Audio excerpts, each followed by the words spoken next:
Good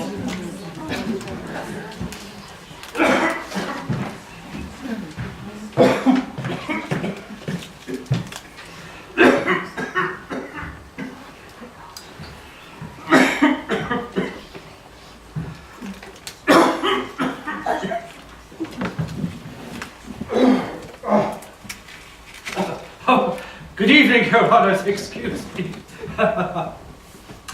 Welcome this evening to the tea of 36th here for tonight's performance of The Three Sisters by Anton Chekhov. Now this isn't the play, this is the public health and safety announcement. Now I have a number of things to say to you before we begin tonight. First of all, those electric mobile phone things, would you please switch them to the off position? Not silent, to the off position. And also, don't take any pictures of me now or during the play. We can do that later on. I'll take my coat off if you wish. Now the safety exits. This door at the back here, to my right, and the stairs down which you entered earlier. Now the play is quite long, 4 acts in all, and after the first 2 acts, we shall have a brief 20-minute break. You can go to the bar for some vodka and cheese. And later on at the end of Act 4. Well, that's about it. Oh yes, the play is coming up. Well, I hope you enjoy it, and I hope you have a nice evening, and I look forward to seeing you all in the bar later. Well, thank you very much for your kind attention, ladies and gentlemen. Good night, God bless, thank you.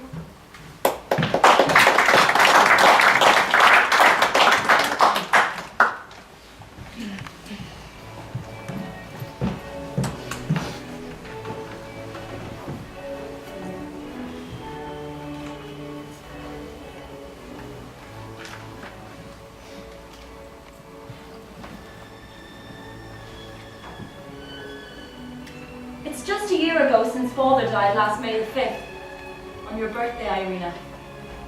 It was cold then and snowing. I thought I would never survive it and you were in a dead faint. And now a year has gone by and we are already thinking about it without pain. And you are wearing white and your face is happy.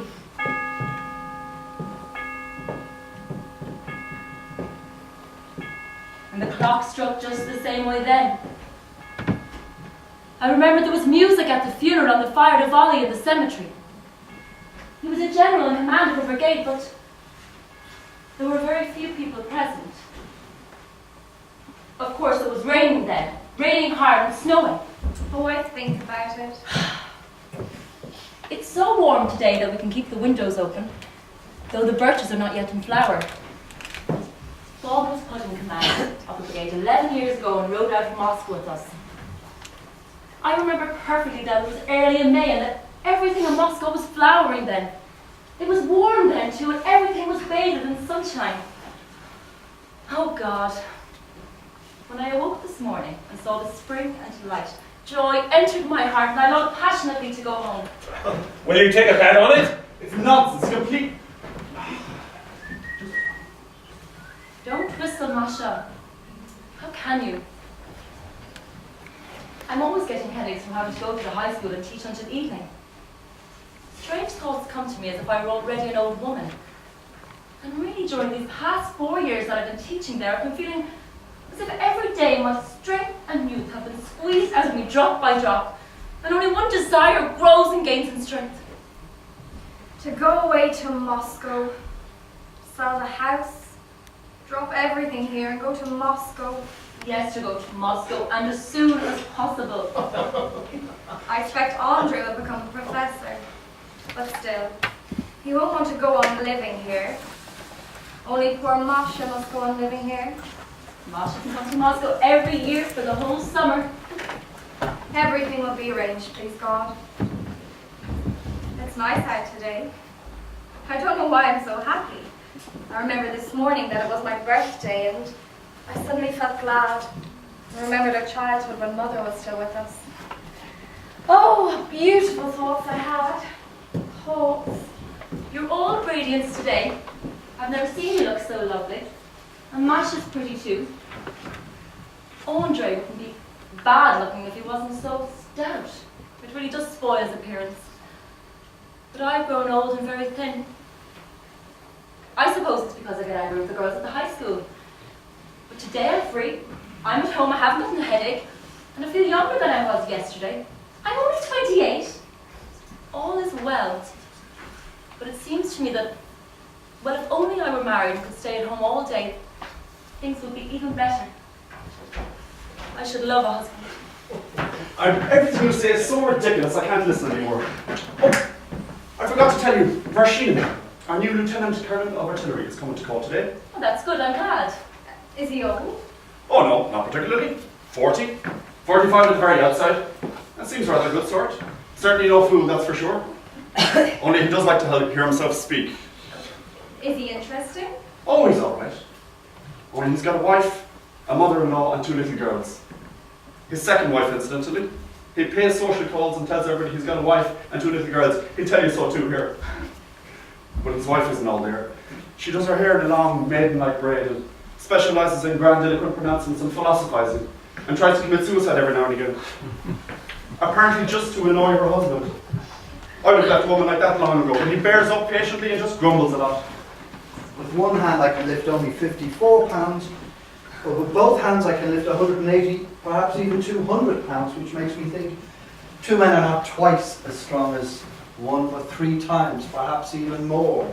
If your hair is falling out, take an ounce of naphthalene. Class of spirits dissolved well and used daily. Not that I need it, of course. Ivan Romanovich. Dear Ivan Romanovich. What does my own little girl want? Ivan Romanovich. I feel as if I were sailing under the broad blue sky with great white birds around me. Why is that? My little white bird. When I woke up this morning and got up and dressed myself, I suddenly began to feel as if everything in this life was open to me, that I knew how I should live. My dear Ivan Romanovich, I know everything. A man must work, toil in the sweat of his brow, whoever he may be, for that is the meaning and object of his life. His happiness, his enthusiasm. Oh, how fine it is to be a workman who gets up at daybreak and breaks stones in the street, or a shepherd, or a schoolmaster who teaches children, or an engine driver on the railway. My God, let alone a man, it's better to be an ox, or just a horse, so long as it can work, than a young woman who wakes up at 12 o'clock, has her coffee in bed, and spends 2 hours dressing. Oh, it's awful. Sometimes, when it's hot, your thirst can be just as tiresome as my need for work. And if I don't get up early in future and work, Ivan Romanovich, then you may refuse me your friendship. Oh, I'll refuse. I'll refuse. Father used to make us get up at 7. Now Irina wakes at 7 and lies and meditates about something until 9 at least. And you look so serious. You're so used to seeing me as a little girl that it seems odd to you when my face is serious. I'm 20. Oh, the longing for work. Oh Lord, how well I understand that. I was born in Petersburg, cold, idle Petersburg, to a family that never knew what work or where he meant. I remember when I used to come home from my regiment, a footman used to have to pull off my boots. I used to make a thorough nuisance of myself. As I fussed and fidgeted, my mother used to look on in adoration and could never understand why other people didn't see me in the same light. They shielded me from work, but only just for a time. A new age is dawning. A powerful, health-giving storm is brewing. It is drawing near and soon will be upon us and will drive away all laziness, indifference, the prejudice against labour and all rotten dullness from society. I shall work, and in 25 or 30 years' time, every man will have to work. Every one. I shan't work. You don't count. In 25 years' time, we'll all be dead, thank the Lord. In 2 or 3 years' time, apoplexy will carry you off, or else I'll blow your brains out, my pet. It's true. I never worked a day in my life. After I left the university, never lifted a finger. Never even opened a book. I just read the papers. You can learn a lot from the papers, you know. For instance, there was one, do probably off,